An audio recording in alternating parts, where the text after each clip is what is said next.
Igigisa muna ang mushroom.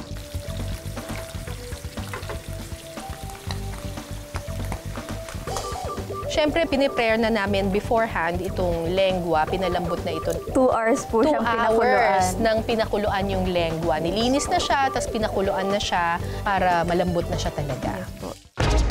Kapag naluto na ang mushroom, iset aside ito. Sunod na magigisa ng sibuyas at bawang.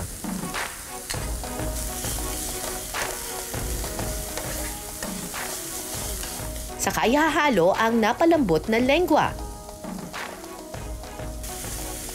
Ipiprito lang ito ng ilang minuto at sunod na ihahalo ang beef broth at cream of mushroom. Pag medyo nahalo na po yung last two, pwede na po natin ilagay yung ating special ingredient po, which is yung gatas po ng baka. Saluin lang po natin ulit siya ng maigi hanggang po mag-reduce po yung sauce. Pakukuluan ito hanggang sa lumapot ang sauce. Titimplahan ng asin at paminta. Saka ihahalo ang ginisang mushrooms. Pakukuluin ulit ito ng ilang minuto at pwede nang isalin. Huling ilalagay ang natirang mushrooms for toppings. Pwede nang lantakan ang creamy lengua sa gatas ng baka. Creamy lengua na may gatas ng baka, ano kaya ang lasa?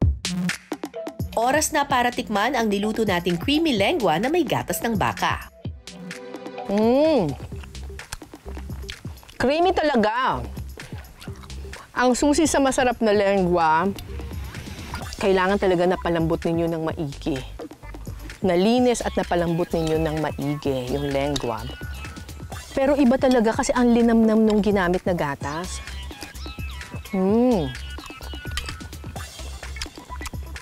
Super linamnam.